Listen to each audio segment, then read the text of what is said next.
Bankless Nation, welcome to the Weekly Rollup. Each week, I'm bringing on a different co-host to help me go through the news. And this week is the last time that I do that, bringing up the rear, bringing up in the caboose. I have the pleasure of being joined by Brett.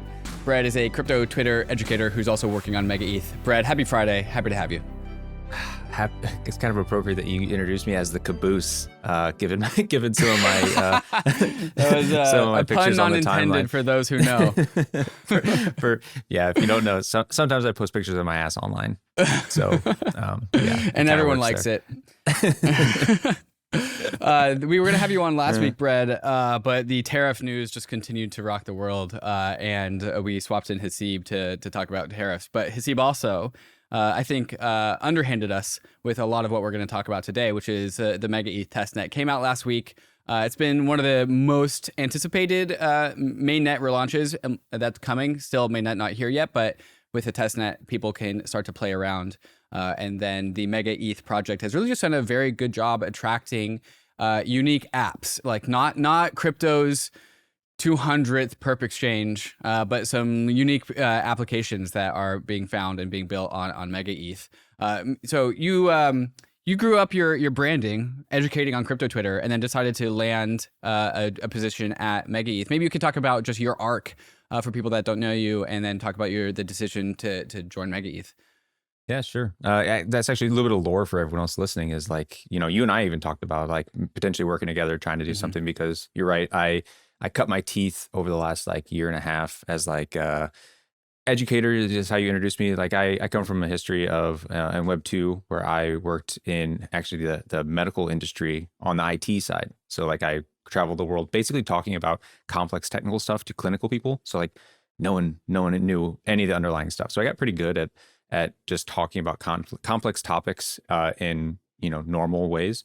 And I enjoy it, frankly. I like educating, and it teaches me some of these deeper concepts. So yeah, over the last like year, trying to like really take this place on full time, I was spending a lot of time on the timeline talking about things that I was interested in, which was the technical stuff, and doing it in relatable terms. Trying to look for just basically opportunities to contribute to the industry. And whenever I saw MegaETH come along back in, I think it was July, I just reached out and I was like, hey, I got time. Like, I'm looking for a team that actually resonates with me, because I didn't want to like try to sell something I didn't believe in. I saw them, reached out, tried to contribute more heavily. Bing actually took the actual co-founder. She actually turned me down. She was like, "Oh yeah, join our Discord. Like we're not opening roles, but you can like hang out on our Discord." I was like, "No chance. There's no chance. I'm not going back to the Discord dog days." Then I just kept doing my education stuff on the timeline, and eventually, actually in November of last year, they came back and like, "Yeah, we actually need someone that's forward on crypto Twitter that can represent us and actually talk about our technical concepts." And at that point, I joined the team, and it's been fun ever since. I think we are still in the hype phase of many of these blockchains, MegaETH included, Monad, but there's a bunch of not life chains that everyone is very stoked about, and so people's imaginations are allowed to go pretty wild. The line that Hasib gave us last week that I really liked was that this isn't just like a blockchain with very fast block times. This is so incredibly fast that it starts to really change the form factor for what even a blockchain looks like, because the block times are so fast, 10 millisecond block times, that it's a streaming blockchain. And so the chain of like, discrete blocks it's not really the same because of how fast it goes. And maybe I can emphasize that for the listeners with one of your guys' oracles, Redstone, which is updating the price on chain on MegaETH every 2.4 milliseconds. And so that's 416 transactions per second of just oracle pricing updates. And so things are just going so fast in the MegaETH world. The hype that everyone's getting excited about is that this actually doesn't really fit the same form factor as a blockchain. Maybe you can share a little like behind the scenes peek of what that looks like on the team side of things, because I know you guys have had some additional challenges because MegaETH is just building a blockchain that doesn't look like any other blockchain. Yeah, I mean, you alluded to it last week whenever you were talking, for anyone that saw that. And it's just like, yeah, a lot of the things that we built into or have as like just standard stuff in our ecosystem just isn't ready to handle it. One is just like the literal like logic and like low latency updates you have to do to your systems to make stuff work. But other stuff is like something as nuanced as we're used to a confirmation spinning wheel coming up, right? So like if you think about your user flow in our space, someone comes, they click swap a modal pops up. It gives you a message to read. It's got a little spinning dial. And then after, half a second, multiple seconds, if you're on Ethereum, it goes away. You can move on with your life. And with us, we're finding that the applications are building stuff out. And a lot of these flows just straight up don't work. Like it's just like you have no time to read a message in between your click and it being confirmed on chain. And we're only able to do that because we, obviously we're in L2, so we can offload consensus down to Ethereum. And we're just really, really, really leaning into this, right? We're trying to shrink this what would be time filled with consensus, which was a block time, to basically zero. It's at 10 milliseconds now. We're aiming for 1 millisecond. And you're right, like visualizing stuff just is very, very hard when you're operating at that level. So you deem it as like the streaming blockchain. We're calling it the real-time blockchain because it feels real-time. It feels instantaneous. And it is just, it's a world that is, you're showing there some comparisons with like Discord messages, Stripe payments, and like Netflix Seek. Like we talk about a lot of this stuff in like really esoteric terms within the blockchain world. So, I made a point to write an article. It's like, okay, like let's talk about something that you actually can relate to, an Instagram story, right? Like the time it takes for this stuff to swipe and show up on your screen.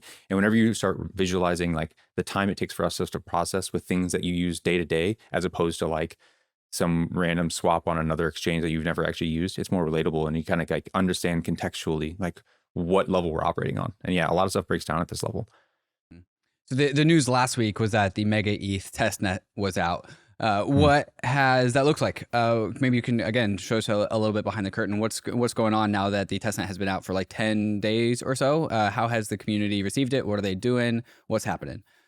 Yeah, we're just scaling it up, right? We're pointing out to a lot of stuff that's breaking down, a lot of infrastructure stuff that we realize is just not ready day one. So things like you mentioned, the Oracle, we had the Oracle drop out the other day. And it's like now people can actually build games. Like one of the reasons this actually even came up is like we have people are trying to build games on chain, and they're like, oh, I can't even track the person because we need updates within this 10 millisecond interval, and it's just you need to get stuff on par with your actual block so that we can do like motion tracking, all this kind of stuff. But we have a bunch of apps launching. A lot of them are novel because they are consumer forward, because they are we're operating at the speeds that you're used to with your mobile phone, like just like a normal phone, our app you download from the App Store. So a few that I'll call out is like that I'm really excited about is Noise is one that popped up. That's when we trade mind share, right? So it's just, this one is all over the timeline. And this is the only place you can get it because it's a consumer forward app, right? Like it's instantaneous. They're replicating the EIP 7702. So it's like there's no approved swap flow. It's just all right there inside the app. One click that everyone loves, that everyone thought brought down Ethereum. But it's really exciting. People are coming to it and playing. Another one that like there's more consumer forward. If you go down, you can actually even see it's like this is GTE. This is our normal DEX. You can see a little bit higher. You can see like the speed at which the approvals are actually happening right there. Yeah, you see like he's clicking right there on that screen. You can see the swaps are instantaneous. Each click is just, it's swapped, right? So like for them, the button coming up and showing or the modal coming up and showing approved and then swapped, confirming and then swapped doesn't make sense. Like maybe you just change it to the button is just a color change because that's all the time you have to process anything.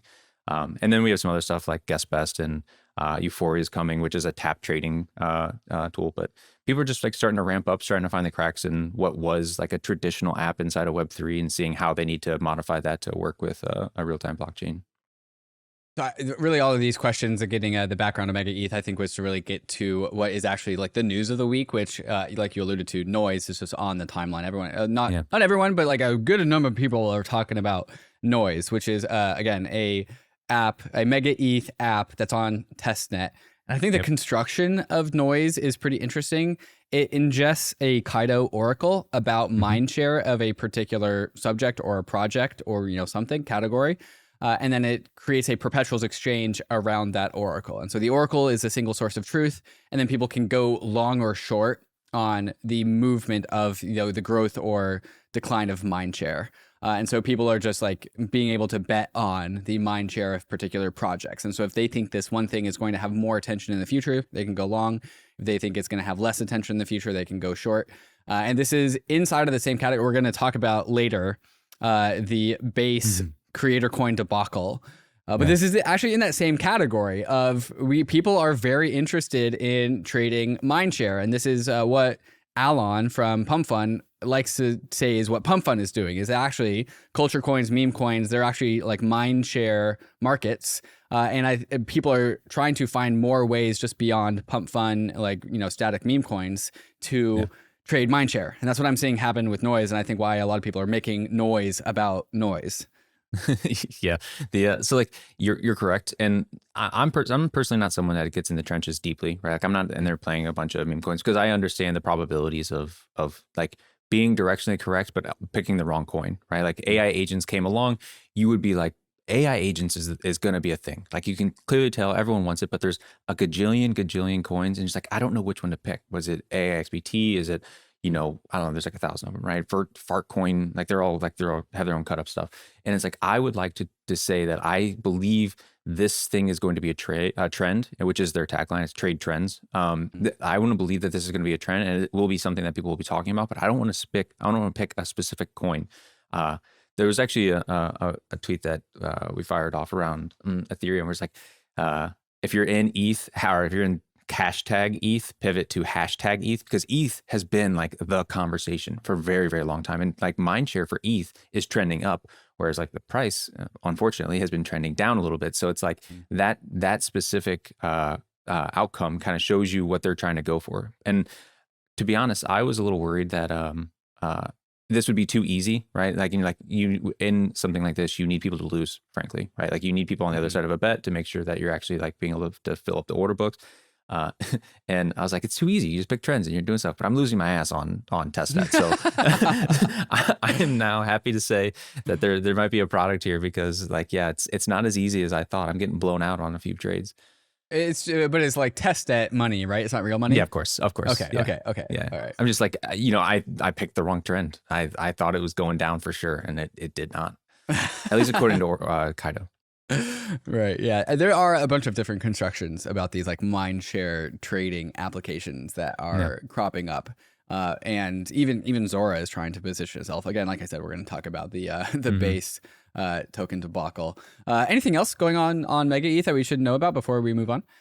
Yeah. So like a lot of the apps that I would call in that article, which is like about Omega, it's like only on Mega apps. A lot of those teams are born out of our incubator, I won't say incubator, accelerator, right? So we have a Mega Mafia program where it's like we've co-lived with, upwards of 15 teams, 18 teams for 30 days at a time. We did Berlin and Chiang Mai before DevCon last time. And we literally helped them like do everything they need. They go through raising, they go through finding co-founders, they go through like PMF, like working on their product, go to market, all this shit. And a lot of these applications all of these applications were born out of that, outside of Guest Best. And we're going to do another round of that. I think you should see an announcement here soon. And I think it's a very exciting opportunity for people to really come to us, understand our technology, work closely with our technical team, our engineers, actually like dictate some of the outcomes of the chain, like the current Mafia team, because we meet weekly to go over stuff, help them do things. Like we've specifically implemented things on MegaETH because they've been requested by the teams that are building on MegaETH, because like we want to be the best place for that. And we're going to open up another cohort here soon, and it's an exciting opportunity. So I would say look out for that. I know you guys are just getting the preliminary data from the testnet, right? The testnet went live like 10-ish days ago. So you still have a lot of testnet left. But if you had to give a best guess about when mainnet would come, are we talking like, this year, Q3, Q4? Are we waiting to next year? What do we think? Yeah, I think Q3 is probably comfy.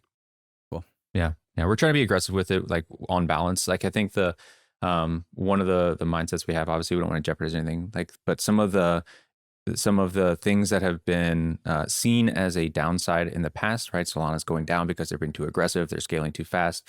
Like some of the stigma associated with being just like hyper fixated on performance and moving fast, breaking things, a little bit of that FAFO energy. Like we're not afraid to maybe step into that realm. Obviously we want to avoid it if we can, but like, we're trying to be aggressive.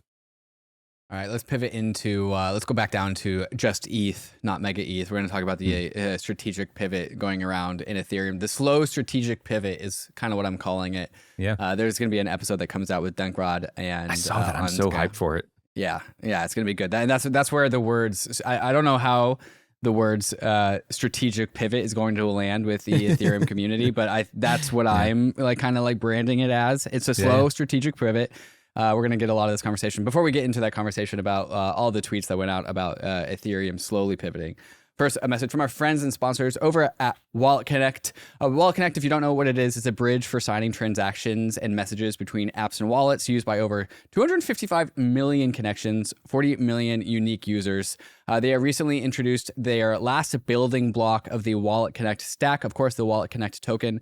After WalletConnect has 8 years of development, they're doing their token at the very last stage of the development. I think it was pretty admirable that they waited until the very, very end. I recently had a conversation with Pedro Gomez on Twitter about this, doing the token last, not first.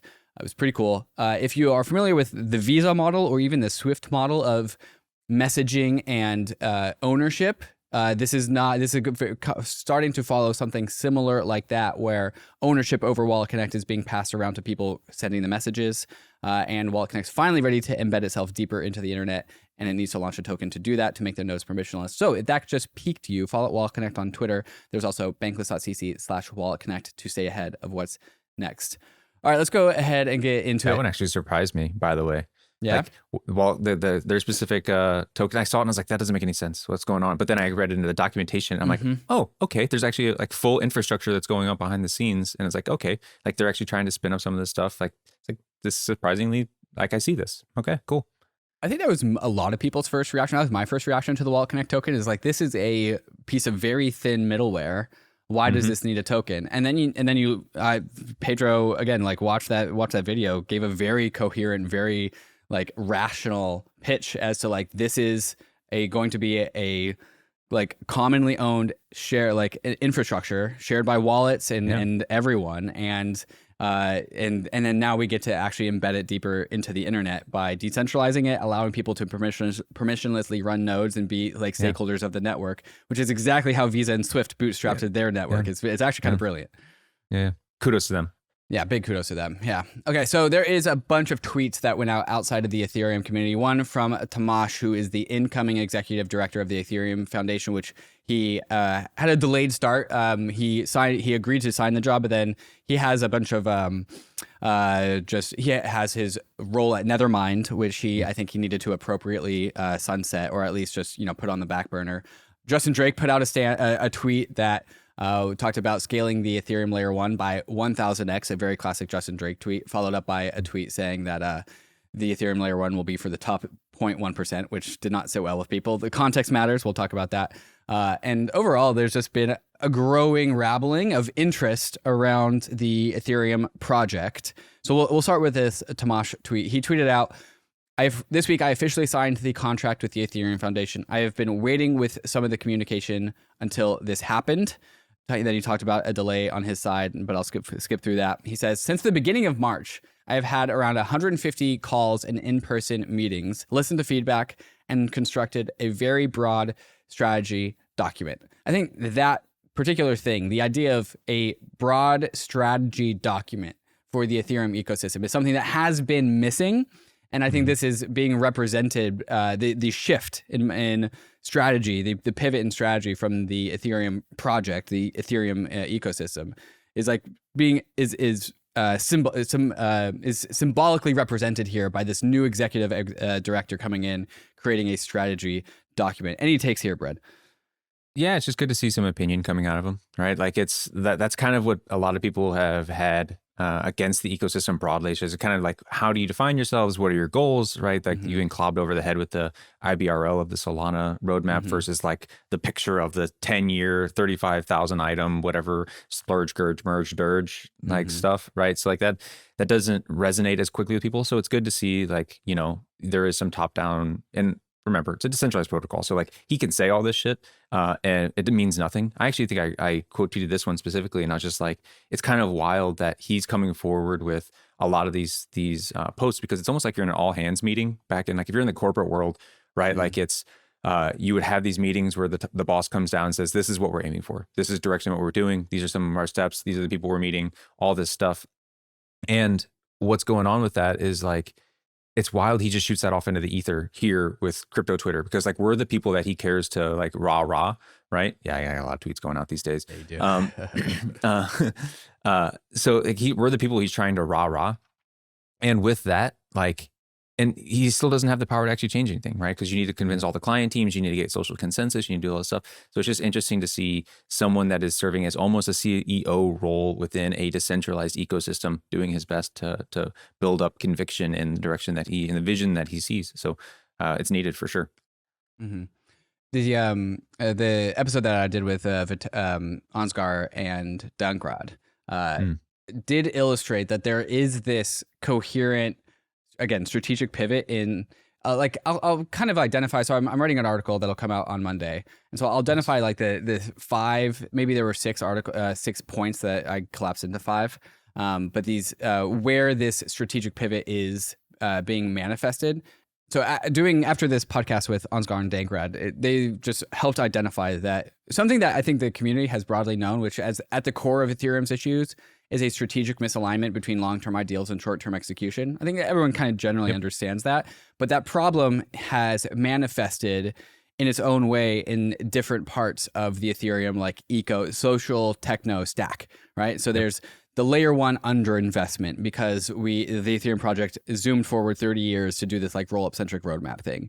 Same thing, there's a product mindset deficiency. There's a leadership vacuum with organizational ambiguity. There's ivory tower culture, and then layer 2 fragmentation. And I think all of these are kind of downstream of this same exact issue, which is a strategic misalignment between long-term ideals and short-term execution. And I'm seeing, again, heavily informed by this podcast with Ansgar and Dankrad, that these 5 things are being addressed one by one.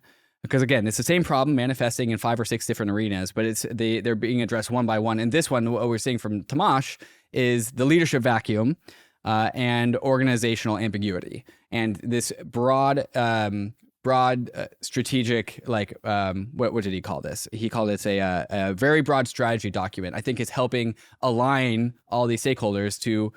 First off, he's being a much more stronger executional force than I think IO was. But then he's also creating this document for reference across the ecosystem that I think can remove some of that organizational ambiguity and kind of get everyone onto the same page. That's at least what I'm seeing. Yeah, I'm super excited to hear those two talk. Because like Dankrad's been one that's been very vocal. Like he's been the counterweight to Justin Drake, I would say, on the timeline for the last year, maybe a little longer. Like he's been very vocal that like he does not believe in this the virtuous 10-year vision. He's like, we need to deliver value to the mainnet. We need to make sure the value accrual is something that we're discussing. He's been very forward with that. And he's been open about it too, which is refreshing. I followed him, put him on alerts a long time ago.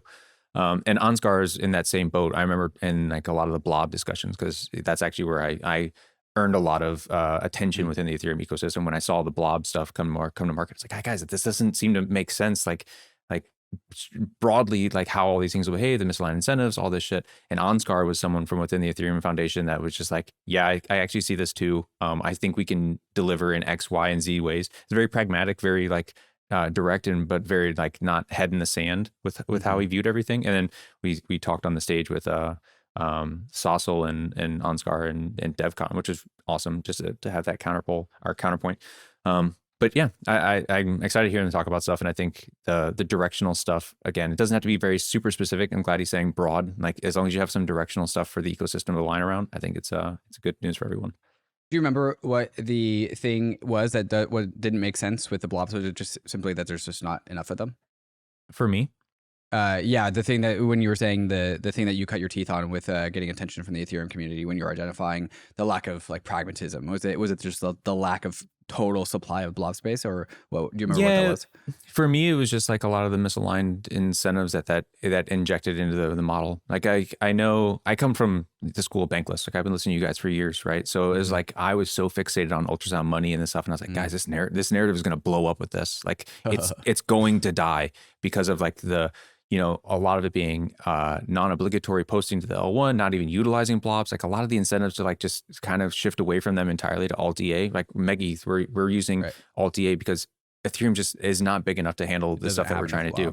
Yeah, it's a pragmatic decision. And I like now on the performance competitive vertical, right? You have chains like us that come forward, and everyone that's in the middle of the path that's a true roll up is going to see us and go, well, the users don't give a shit, right? The users are going over here because it's a better experience. They don't care about the underlying. They don't do whatever. It's like now they're forced to compete, and like they have to make a decision between like, do I post down to Ethereum, pay a little bit more, cost my users more stuff? I'm slower. I literally can't be as performant as I want to be. That's what Base is fighting with now. And like now I'm in a position where I have to choose between like quote unquote alignment, maybe some underlying technical properties, or being the best chain I want to be to compete with people that are like already made that decision, right? And like I just saw a lot of that, and I was like, with all of this stuff in line, like we're still not over 50% capacity with blobs. We're actually even going down a little bit these last few weeks. After a year, it's been a year since they've been released. Saturation isn't here, and we're trying to blow it up even more. So it's just like I didn't see it as something that would be a long-term value accretive thing for the ETH token. Mm-hmm. So this has resulted in a reconsideration of what the Ethereum layer 1 is doing inside of the Ethereum ecosystem, like broadly. And previously there has been communications from the EF, and then therefore us at Bankless, because we saw the vision and we parroted it. But the idea of like getting off the layer 1, like Justin Drake said this at least a couple times on Bankless podcast that we had him on. It's like the layer 1 is not for users. Get off the layer 1. The floor is lava. These are lines that we used to say. And now everyone is starting to like, okay, well maybe actually the layer 1 is the place to be. And Justin Drake, after I asked, does anyone remember which episode Justin Drake said this? Because we've had so many Justin Drake episodes, I couldn't remember. It turns out there's 2 of them. He said, here's my updated stance. We can scale the canonical layer 1 EVM by 1,000x from 10 transactions per second to 10,000 transactions per second using ZK EVMs. Yep. This is something that like a lot of the Ethereum researchers are pretty stoked about, is the idea of ZK VMs. While this seems like, you know, moon math, and it kind of is, everyone is pretty excited about this not being a long-term thing and instead being a medium-term thing on the 1 to 2 year time horizons. And he just does some basic explanation and talk about how like you can get to up to 10,000 transactions per second on the Ethereum layer 1 in like a 2 year-ish time horizon. And then Storm from Paradigm says, ZK VMs are very exciting. However, I still think you should explicitly disavow the stance that the layer 1 is not for users, even if you still believe that most activity will happen on the layer 2s. Layer 1 quality is critical. Messaging needs to shift from a layer 2 centric roadmap to a layer 1 and layer 2 roadmap, which I love that idea. A layer 1 and layer 2 roadmap. Yep. And then Justin Drake follows up and says on Twitter again, I hereby disavow the stance that the layer 1 is not for users. And I read that, I'm like, that is great. And then he follows up with, he says, it's for the top 0.1%. Early adopters, roll-ups, whales, arbitrageurs, institutions, enterprises, nation states. Now, I get what he's saying here. There's going to be infinity transactions across all types of blockchains. Eventually, there will be infinity transactions. There'll be more transactions that anyone can count. And so what he is saying here is that Ethereum, the layer 1, will represent the top 1% of the most valuable transactions, right? DeFi, anything that has any meaningful amount of gas fees, like just the most valuable 1%, top 1.1%. That does not read well to anyone. And it is what I will call extremely high dunkable surface area. And that's exactly what happened on crypto Twitter. Yeah, man. Like this is so bad. Cause you're right. Like you'd shown my picture before, right? Of like, you know, the current overlap is 100% within L1, L2s. And like, this is what it needs to be, right? And like Vitalik put it in his blog as like one of the directional things you can do. And like, he's saying the exact same thing, right? Like that, he's saying the exact same thing. It's just whenever, you're never going to find it. I mean, you might. Okay, but, no, you just reset. Here it is. I got it. Yeah. Yeah, there you go.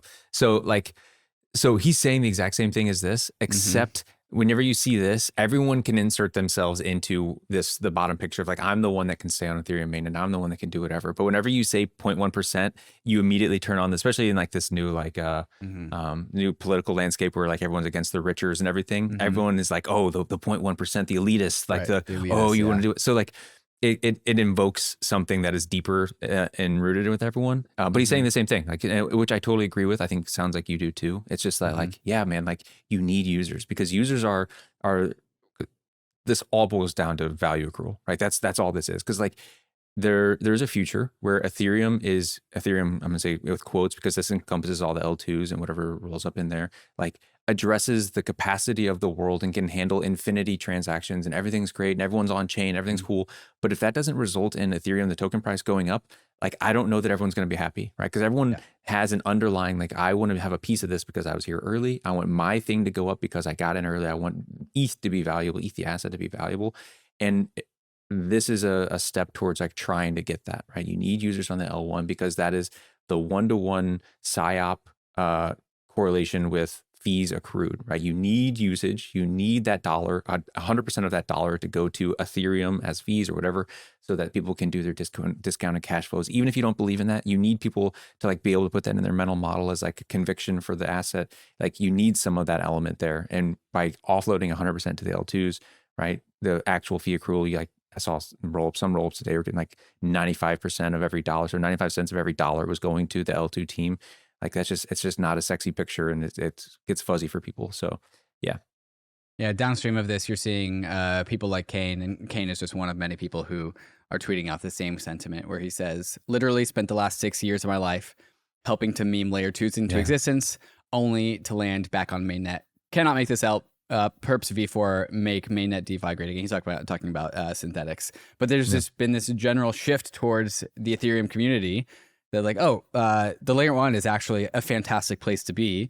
Despite its flaws, despite its 12-second block times, it's actually got the richest DeFi ecosystem. It's got the most volume. It's got the most users, or maybe not the most users, but just the most activity, the most broad strokes activity. And so there's been this general shift of like, let's actually go back to the layer 1. It was nice there. The campfire was warm. Let's go back. It feels great again with the gas down like under 1 gwei. Like, you're shooting fire, you're shooting transactions off. Like, the wait time is not awesome, but like that, like, it doesn't have to be a Solana. Like, that's the thing. Like, it doesn't have to be the most performant. It just has to be a little more inhabitable for apps. It has to be somewhat practical for a lot of this stuff. And so shorten the block times, includes shorten the finality window, increase the gas so you can have a little more capacity so gas isn't going crazy with a lower amount. And yeah, man, like, that's all it has to do. As long as it preserves the properties that Ethereum is clearly number 1 at, right? It is the most, it's never gone down, right? Most life, I had a finality issue before, but never gone down. It's censorship resistant. It survived a literal attack from the US government. Like, no other chains can claim that right now with the Tornado Cash stuff, right? It's got all of these properties that it needs to maintain as being the number 1 thing. As long as it can maintain those things and then like be as performant as possible while maintaining those things, it's undoubtedly going to be a top chain.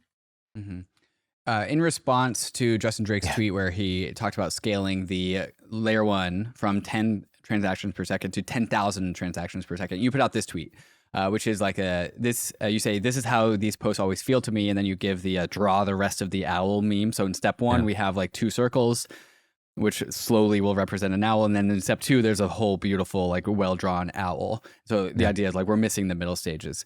Can you elaborate on that? Because I actually wasn't totally sure what you mean.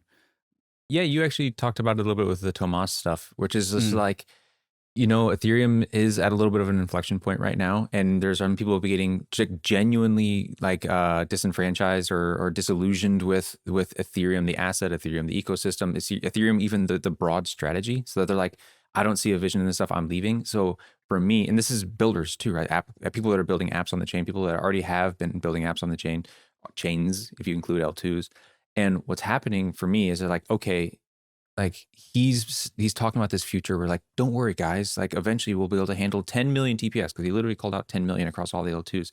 And like, it's like, the numbers don't go from 10 to 10 million, right? The numbers go from 10 to 1,000 to 10,000 to 100,000. And so you need to have people who have conviction and want to build and want to contribute and want to grow for the duration of that. Because if I build a chain today that does 10 million TPS, but no one gives a shit about it, I'm going to do 10 TPS, right? So I was just saying, which reiterates your Tomas stuff, which is like, we need someone to carry that middle ground to make people care about the today and improve the tomorrow so that they build for the next year, right? So like, you need the full journey. You can't just be like, don't worry guys, it's coming 10 years from now. I actually think you and I had this exchange a long time ago too, with the economics of rollups, where it's just like, I was like, guys, this isn't profitable. We're losing up the blobs, like ultrasound's going away.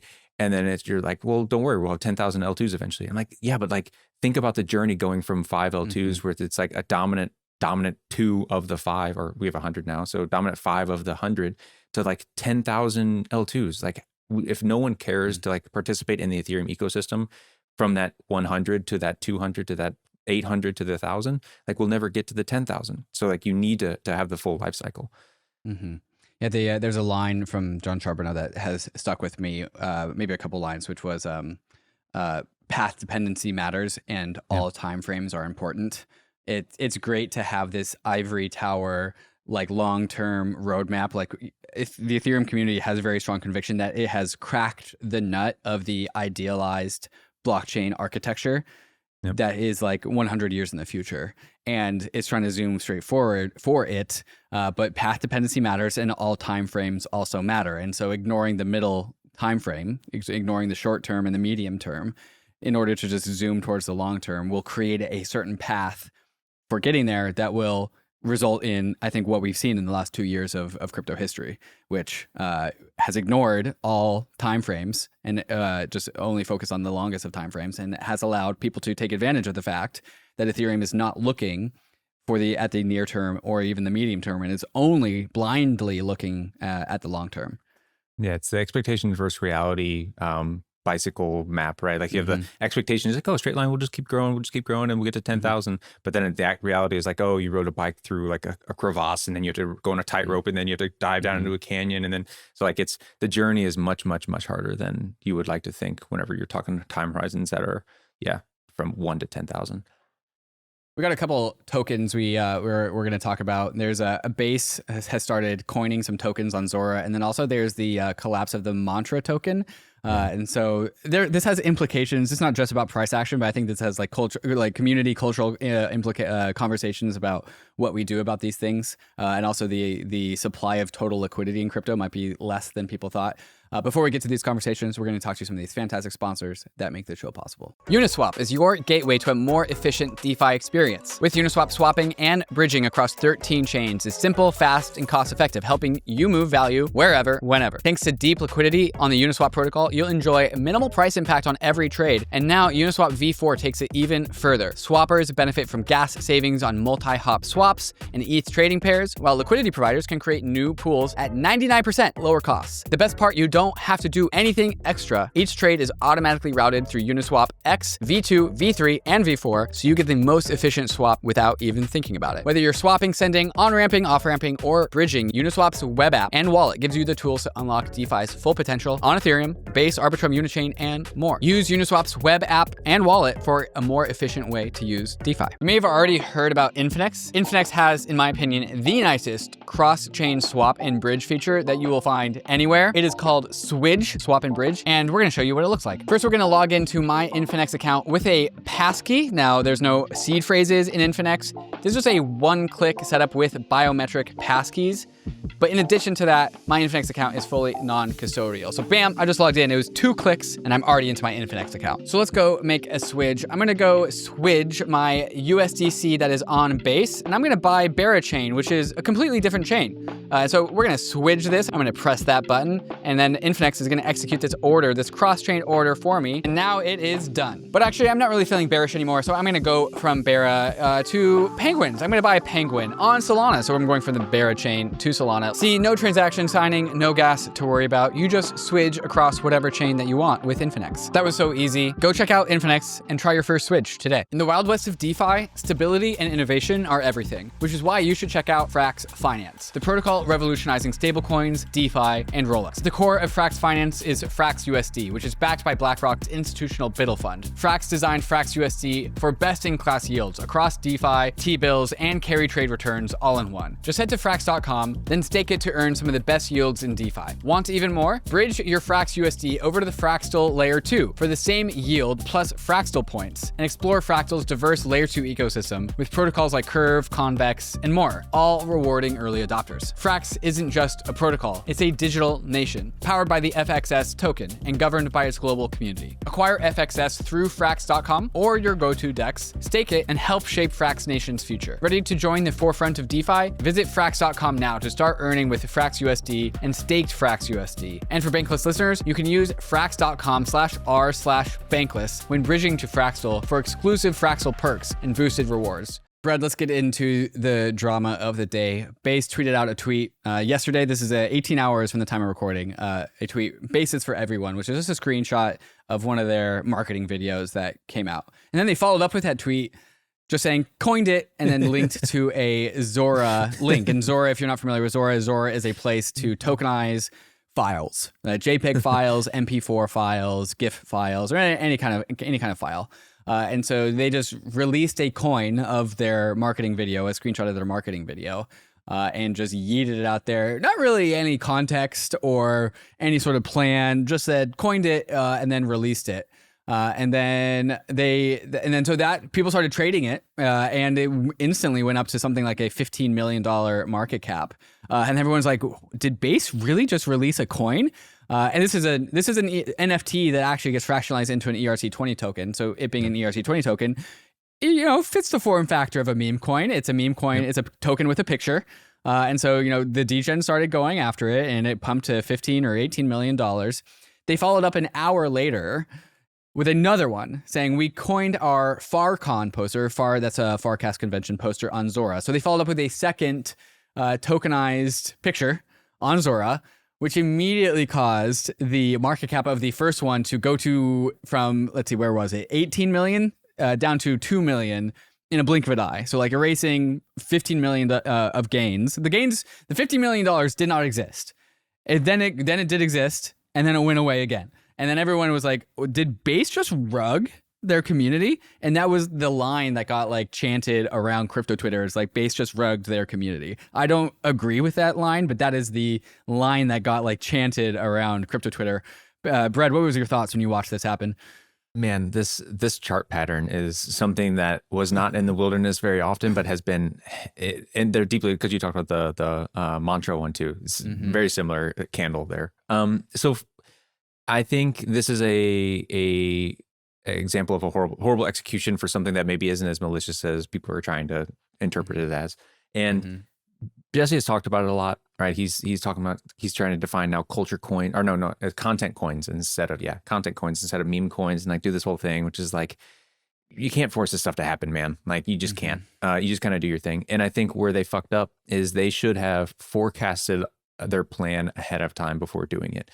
And I think what he's trying to get to here, right, is like this chart pattern is a byproduct of this ecosystem not being saturated, this stuff not being normalized, these things not being just like something that everyone does and you can use them as collectibles. Because like as a collectible, yeah, sure, it makes sense. Like if I want to buy this thing, ERC20 is probably a little easier to buy it than a NFT, like than open edition. So sure, I get it. But what they should have done is come to the table and said like, guys, we're going to post a bunch of this stuff and we're going to tokenize all of them. Be ready, right? Because then people aren't going to ape into the first one and do the second thing. I think what he's trying to get to on the other side of this is like, if you were to launch an NFT collection today in 2025, right? Like if you would have done it back whenever they came out, because it wasn't like a normalized, just like saturated thing, like every chart was going crazy. You buy whatever's happening because it's the first one, second one, whatever, and you sell it like 5 minutes later for X amount of dollars. He's trying to get to the 2025 version of NFTs where it's just like, oh, it's an NFT. Like, I don't care. I don't want into it. It's like the speculators aren't speculating. It's just people buying it because they think it's kind of a cute picture and like they don't mind it as much. Execution to get there has not been the best, I think. I agree with you. I think there are two mistakes. One you just identified, which is I'll actually kind of contest that content coins and meme coins are not different things. They are actually the same thing, and it's more aspirational to think that content coins are different from meme coins because it's just a fungible token with a picture, man. And like all of you said it fractionalized NFTs, right? Like we've had these forever. And so Jesse has this like picture of the comparing a content coin to a meme coin, right? Like a content coin is has no expectations versus a meme coin has high expectations, right? Content coin, you can create many content coins. With meme coins, you should only create one coin. These are all opinions about how the market should behave. And that is not how the market works. And so I think that was an error. And then I agree with you as well. Like they should have like informed the market that there will be many of these things. You could have actually, if you were paying attention to Base and Jesse's messaging, they said we are going to make tokenized content on Zora. We are going to do that. And so Yeah. there was An attempt. an attempt out there. It wasn't perfect. It wasn't clear. It should have been tagged along with that first initial coin. So I think there was a couple mistakes here. I will also say people took the opportunity to just twist the absolute F on the knife that the rabblers on crypto Twitter were trying to stab into Jesse. And so the rabbling, in my opinion, did not match the event. People were like, oh, Jesse made a mistake. Let's take this opportunity to really just dogpile the absolute F out of Jesse and Base. I'm sure that was very frustrating for Jesse. I don't think he deserved it. He did make some mistakes. They did make some mistakes. I see what they're trying to do. They tested in prod. But I do not think that the rabbling matched the actual event. I think the worst part about all this stuff is because I think everyone like almost universally thinks Jesse's a good person. Like I think he's a good guy, just trying to help. One of the most like beloved people. He believes in all this stuff. He's trying to do good, but like, yeah, this tweet reads like, bro, you can't make fetch happen situation, right? Like you're trying to make, just don't force it. And then, you know, after the fact, again, with all the good intentions, he's trying to go on spaces to talk about stuff, and he hops into a space that's run by scammers because scammers run their spaces up, and that's like, but he was unaware, right? He's just an innocent dude walking into, innocent sheep walking into a wolf's den because like that's just what these people do, and it's just like, yeah, I get it. It's unfortunate, but like you know, you can't dictate the market, like you said. Yeah. I think I listened to that same space that you're alluding to. I listened to a clip of it, and there was this one guy who talked about how he is and was building on Base, and because of the complete stupidity of the Base team, he now is not going to build on Base anymore because of how dumb and stupid and bad Jesse was. And I was listening to this guy just again, dogpile on Jesse, and I just felt like this was cringe virtue signaling to Base haters. It was like Base hating virtue signaling, which is how crypto Twitter works, which is so frustrating because he's just trying to do something good. The degens and traders and speculators turned the token into a meme coin chart, and then the chart did meme coin things, and then everyone is like surprised. And like we said, there were some mistakes made with the launch, but nonetheless, like no crying in the casino. Yeah, man. Yeah, it's ruthless out there. And like you were pointing out to the way in which they addressed it, there's a ton of spaces that they could have gone on that are run daily by good people doing whatever, and they would have actually like talked about it, and they maybe just gave them like straight up like bro advice, where it's just like, guy, you're like, dude, you fucked up. Whereas, yeah, if the one that he targeted, because it was run by people who sensationalize everything, and they know sensationalizing stuff is going to get even more people into their space and build their clout and do their stuff so they can sell a coin, 3 weeks from now, like. That's what they optimized for. And yeah, they did it. Yep. Yeah. I did really appreciate this taxonomy from Eddie Lazarin, who works at A16Z, chief CTO of A16Z. Really smart guy. We've had him on Bankless before. He tweets out, "It's true that not all tokens are created equal, but the right way to classify tokens is according to their technical, legal, and economic properties." And then he gives out this taxonomy, which is a pretty, defines the different form factors for tokens out there. So there are security tokens, company-backed tokens, arcade tokens, network tokens, collectible tokens, asset-backed tokens. And the process that they came to for how they defined these 6 types of tokens is like a pretty, it's pretty like intellectually rigorous. Like they have really worked through the idea of it's one of those yes, no charts, right? So does the token have inherent value? If no, then it's a meme coin. If yes, then there's another question. Is the token's primary value derived from a company controlled system? If no, then it goes in one way. If yes, in this way. So he defined this token from Base as a collectible token. And so I think this taxonomy helps define the structure, and that is, so rather than saying no, this is a content coin, not a meme coin, I think the correct thing is actually look at the token taxonomy, the form factor for the token, and judge it based off of that. I enjoyed this take from Eddie. And this goes right back to your initial deduction that this is just an NFT, collectible, fractionalized NFT, right? That's all this is. But yeah, trying to recategorize or come up with a new category entirely is probably not the move. Had people just said it's an open edition ERC20, or I don't know how the hell you were going to try to say it, but yeah, it was just framed improperly. The funny thing is, after the token dumped from 15 million down to $2 million, it's back, baby. It breached all-time highs. So all the people that were like harping about how Base rugged their community is objectively wrong, because I don't know where it is right now. I tweeted this out a few moments ago. I can go look at it, but it dumped at starting at like $17 million, and now it's at like $18 or $19 million market cap. Yeah, my brain is so messed up that like I saw this coin and my brain immediately went to like, ooh, I bet activity's up. I want to look what the blobs did. So like I started looking at the blob breakdown to see what the burn was, and like who's dodging posting blobs and all this shit. Yeah. All right. Well, the chart's at $13 million, which I think is pretty funny. All right, let's get into the next chart that went down 90% in a very short amount of time. And this was a bit much bigger of a token. So by comparison, the token that we were just talking about, the base token, that was a $15 million market cap token. The Mantra token was something like $6 billion.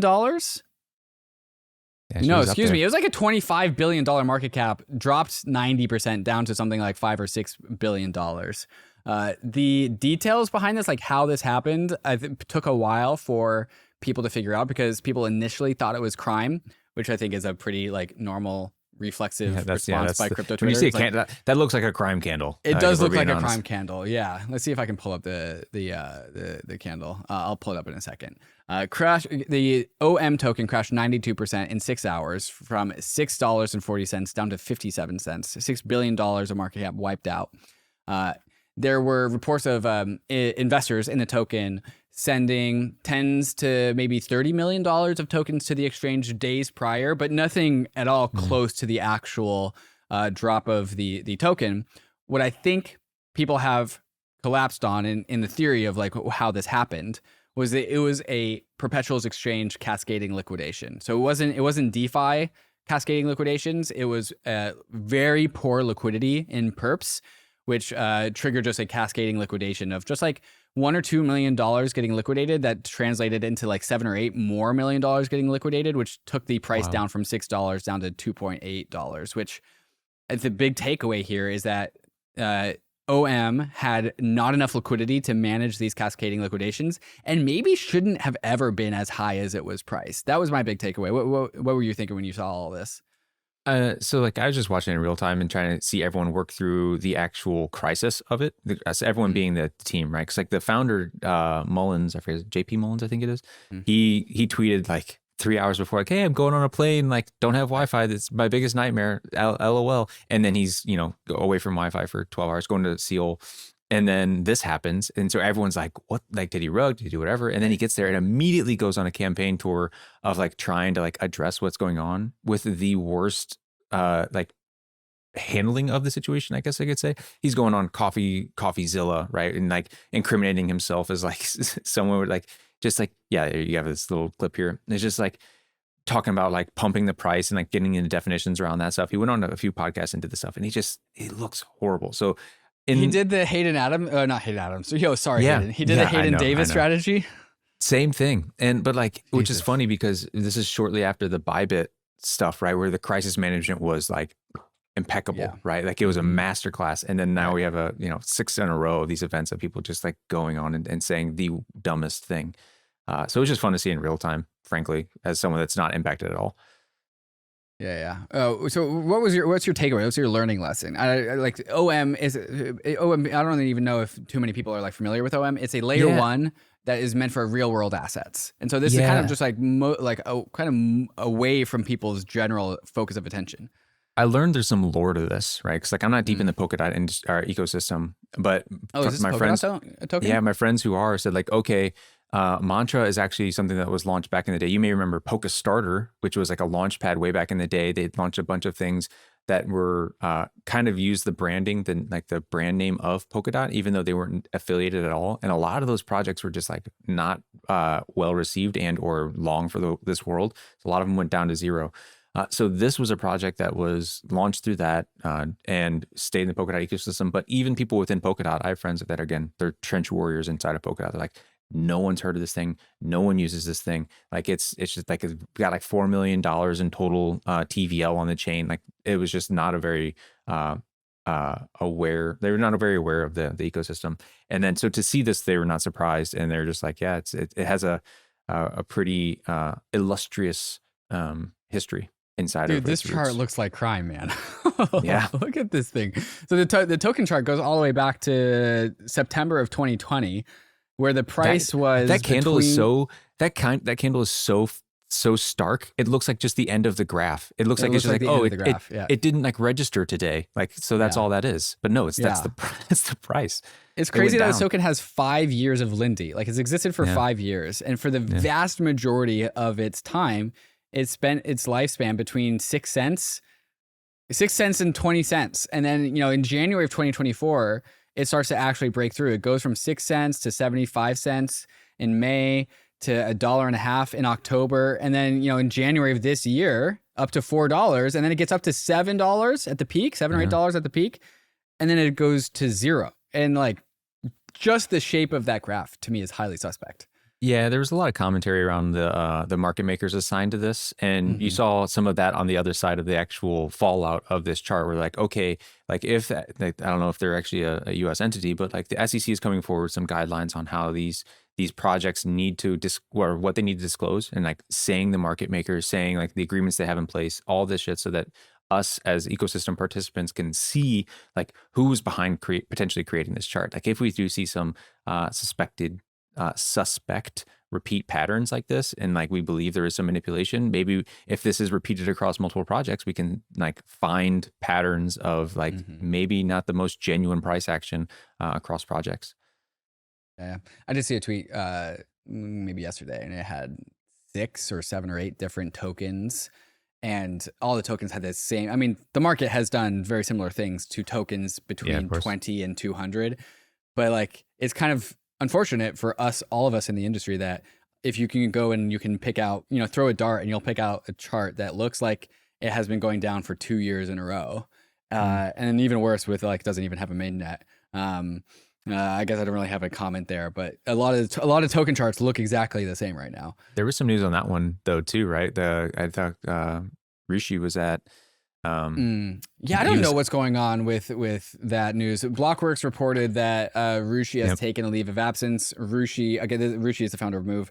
Rishi denied it, saying he's totally with the team. There's like mixed reporting here. I don't really know what's going on. Yeah, likewise. Like I had seen people saying rumors of like, oh, I had heard this before this actually happened. They were claiming they got internal messages from Slack, so it was like almost a coup of sorts. But he's like, I'm literally on a stage in APAC talking about AI and movement. So like, I don't know what you guys are talking about, and showing pictures of his still having an active email. So who knows, but it's never a dull day in crypto. That's right. Yeah. The Rishi is definitely one of the subjects of crypto Twitter ire, I will say, just because he's polarizing. He's very polarizing. Yes. Very, very aggressive founder, very polarizing. We will wait to see what happens with all of that. I don't really have any extra info here.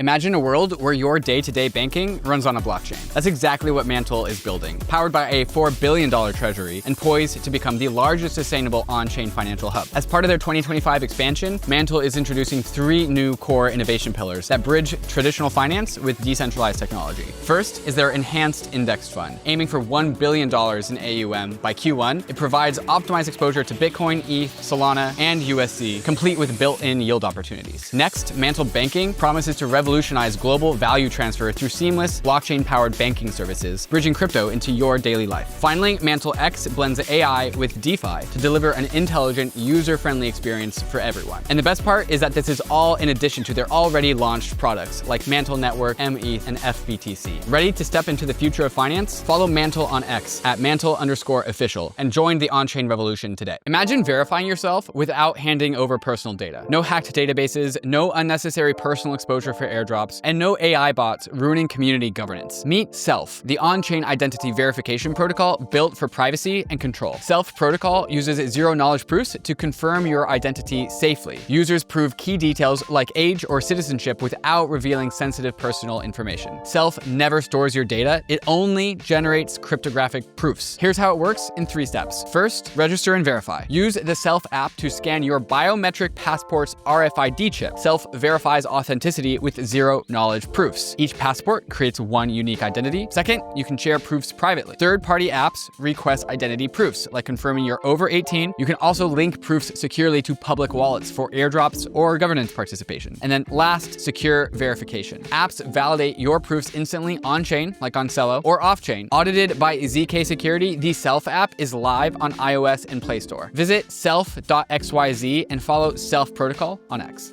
One last big news of the week is Raydium has launched LaunchLab, which is a token launchpad. So a couple weeks ago, maybe a month ago, Pump Fun launched Pump Swap, which is their AMM, their Uniswap equivalent. It's a Raydium competitor because it's all on Solana. And so Pump Fun, the token launchpad, is moving up the stack to create a DEX. And they are decoupling their need of Raydium. So rather than graduating their tokens to Raydium, they are graduating their tokens to their own DEX to get their own liquidity on their own protocols. Raydium responds by creating LaunchLab, which is their own Uniswap Pump Fun competitor. And so now they are going down the stack to create a token launchpad that would, of course, graduate tokens back to Raydium.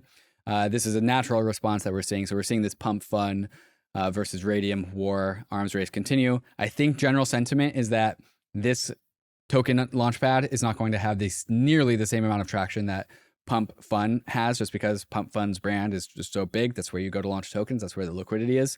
Any thoughts on this, Brad? I totally agree.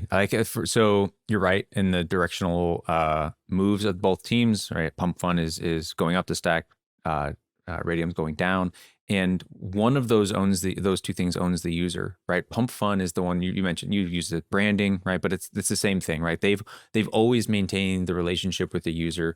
It goes like if you go and you launch a token, you're sitting on the Pump Fun website, and then once it goes to Raydium, or previously when it went to Raydium, you would go to Jupiter, right? Like you never really interacted with Raydium. It was just kind of this infrastructure in the back end, and so there's no like brand Lindy there, no loyalty, no whatever. And we've actually, this isn't the first iteration of Pump Fun having to stand up against someone who conceivably could be a good competitor, right? Dex Screener launched their own version of this. It's probably a year ago at this point, 6 months ago. Same thing, right? Dex Screener is somewhere where everyone goes to sit there and monitor tokens even after they've existed beyond Pump Fun. They launched their own launchpad, all this stuff, and it just no one left Pump Fun because Pump Fun owned the user. They're the ones that sat there and now they have the capital to even build better products because they've earned $600 million in fees over the last year. Like just truly astounding. So now they have the brand and the funds to be able to basically clobber anyone over the head. So cool, novel, but somewhat novel. I don't see it being something long for this world when it comes to just like trying to stand up to Pump. Yeah. At least you are seeing fees drop across the stack. So when Pump Fun launched Pump Swap, they reduced a lot of the fees. And I think this is the same thing happening with Raydium and their launchpad. Their fees are going down. There was this early crypto thought in crypto design where if you have a fee, if you establish a fee inside of your permissionless protocol, people are just going to fork it and then remove the fee. That's not exactly how it played out because things have still maintained some amount of fees, but the fees do have very strong competitive pressures. And the moats around those fees are something like, users and liquidity. And so we are still seeing that fee pressure still dropped to zero, but it's being maintained by the strength of like user and liquidity moats is what I'm seeing here. Yeah, and that's something that's been around for a long time, right? Uniswap Labs just runs a front end and charges a fee on top of it whenever you have stuff like DeFi Llama doing Llama Swap, which just aggregates for free, right? Like we've always had access to these tools that allow us to, and that's the benefit of public protocols, right? The permissionless blockchains, all this shit is people can actually launch this stuff and be competitive and squeeze these things to zero and actually functionally turn them into just infrastructure, public infrastructure to a degree. But having that stuff open and copyable, forkable, whatever allows us to do that. And yeah, so Uniswap's Labs did it. I think it'll be the same for Pump, where it's just like there's going to be a little bit of stickiness to brand and stickiness to the utilization and comfort. Like of just people use MetaMask today, even though I would say it's objectively not that great of a wallet. So like there's just comments on that. Brad, that wraps up all the news that I have for us to talk about. Anything top of mind for you that you're looking forward to in the short term, the weeks, the months coming up? Like what's living rent free in your head these days? It's just shipping the chain, right? Like, so we're trying to iterate through testnet, now we're going to get ready to kick off this next cohort of people with, our our Mega Mafia 2.0, right? So we're going to find another group of founders that want to come and build on MegaETH, and again, we do the co-living thing. So we're going to go to a couple remote places for 30 days at a time, just to co-build, build camaraderie, like try to really find PMF, help them go through raising, all that kind of stuff. So focusing on make sure we deliver the best product for that as we go towards mainnet. And then if you want to hear me talk more, you see it contributing to Modern Market. I do daily shows Monday, Wednesday, Friday in the morning. Feel free to stop in 7 p.m. Eastern, or 7 a.m. Eastern, I should say. All right, we will get all of those links in the show notes. You can follow Bread at 0xBreadGuy. He is the profile picture that looks like a slice of bread with sunglasses. Bread, thank you so much for helping me go through the news this week, my man. Yeah, it's been a pleasure. Thanks for having me on. Bankless Nation, this will be the last time we have a guest on the Weekly Rollup. I won't say anything more because you can put 2 and 2 together if you're paying attention. So we will see you guys all in a week. Bankless Nation, you guys know how it goes. Crypto is risky. You can lose what you put in, but nonetheless, we are headed west. This is Frontier. It's not for everyone, but we are glad you are with us on the Bankless journey. Thanks a lot.